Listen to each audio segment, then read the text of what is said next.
So what is alien branding? Well, alien branding is a Glenism. So I will let Glenn explain what alien branding is. I have a lot of Glenisms. I'm in the office and I think, well, what does branding mean? And when Francis said, hey, can you talk for us? I said, okay, what are we going to talk about? Let's not talk about GLAMGLOW as a whole.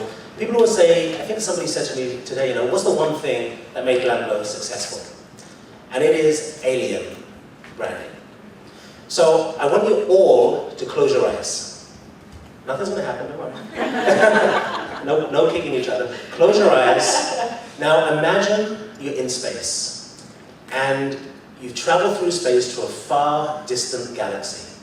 And in that galaxy you see a solar system. You fly to the solar system, there's a planet. And you arrive at the planet, it's an alien planet. And the first thing you do, you see this amazing alien stuff you've never seen before. Your mind can't even fathom what's going on. And the first thing you do, you go into a beauty store. An alien beauty store. What do you see? Anyone? So, you can open your eyes. I guarantee you didn't see any products that we see here on Earth. Right? What you saw was things you haven't seen before. You saw colors you haven't seen, shapes, and displays you haven't seen. It was probably in the most incredible alien sort of landscape that you could imagine. And in order to win, we have to think alien. We have to think out of this world. We have to think about things that we haven't done before, we haven't seen before. And that's what's really, really important when you think about alien branding. If aliens came to Earth and went into a beauty store, they would be really upset. They'd be like, what's going on here? Like, where's all the cool alien stuff and colors and unusual things? And I think in order to really be different and really be, I think the latest word right now is disruptive, people, actually we have innovative on our thing, Sexy Innovative Fun, which is our mission statement. We're actually changing that to Sexy Disruptive Fun. Because innovative is overused. Everyone goes, oh, I have new flavor, that's so innovative. Right? It's really not. Right, I mean, how can you be really disruptive? When we launched, we wanted to think differently. We were launching one product, we swore to each other there would only be one product, so how do you stand out in a retail environment? We have a small jar, so how to make that box more exciting to the consumer? And everybody always told us no. We went from sort of this larger square box to an octagon-shaped box. No, we can't do that. And we can't do an eye-shaped box, we can't do a round box. But you can do it, when you think differently, when you think outside of the typical skincare world and what's typically been done before, you can do it. There's never a no. We never take no for an answer. And that's what the new rules are. The new rules are the honor rules. So if I said to anyone, apart from safety and regulatory, which we all have to go, and law, unfortunately, we have to abide by the law at times, apart from some of us saw a party the other week. We have to abide by that. But if you take those out, safety, regulatory, and law, why are there rules? Like, why do we have to do it the same way everybody else does it? Whether you're a factory, whether you're a product or a service, industry, whatever you have, why do we have to do it like everybody else?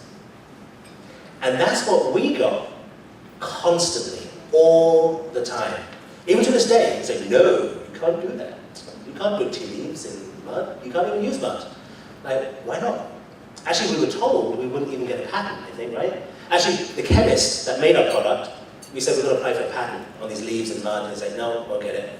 And the owner of the factory said, no, you won't get it. Even a patent attorney wrote the patent. You aren't going to get this. It's a waste of your money. But we didn't listen, and we got it. So, in July. So you have to think out of the box. You have to not take no for an answer. And that's one of our big things, is there are no rules. So when we think about, for us, formulas, I mean, yes, there's safety, there's regulatory, and those types of things, but can you retrofit a product to do something else? Could you take a body product and retrofit it for hair? Could you take a hair product and retrofit it for the face? It sounds disgusting, but I'm not saying you can do that, but could you think about that? Could you take a product and change it into something different? You probably could. You'll fail a lot and people go, that's horrible, but you might just stumble upon something that's never been done before, in a new way that hasn't been done. So when we create formulas, we think out of the box, we think different, we want that experience, and we want to get excited about using the products. Yeah, exactly. So, you know, everyone always says, how do you win in Sephora? I mean, we're not just in Sephora, we're in 6,500 stores around the world. And one thing about winning is you have to be supremely confident. Well, so let me change that. If you're supremely confident you're going to win, you're actually going to lose. Now, if you really think, hey, I've got this great product, this is going to be awesome, it's going to fail. So we are always supremely confident we're going to fail. Every single product, even today, we're obviously going to your product, but we're looking at products and we're looking at this, we're like, this is going to work. We're going to launch it because we're supremely confident in what it is, but we are really scared of failing. We're like, we're going to fail. The packaging's not good enough, the formula's not good enough, the scent's not good enough, this isn't good enough, that's not good enough, and that's what pushes us. And ultimately, I think, that's why maybe GLAMGLOW's been successful, is because every single product, every single step of the way, we think we're going to fail, and we push ourselves. So we never think we're going to launch a great product. We still don't think, well, we think that was great, for sure, but we think we can do better, right? So we're always questioning ourselves. One thing you can absolutely trust in is the unknown. Like, people will say, how did you get to where we got to? And it wasn't our instinct. Don't trust your instinct, because your instinct will tell you not to do it the alien way. And don't trust Everybody told us, look, mud is not sexy. True, mud is not sexy, but we made it sexy. We made it fun. Yep. So, you know, when we think about, let me just finish up really quick. So it's not about your instinct. Don't believe your instinct. Don't do what you think you should do, because you'll do it wrong. Don't think what your gut tells you, because you'll do it wrong. There's one thing in all of us that's tweaking, saying, do it.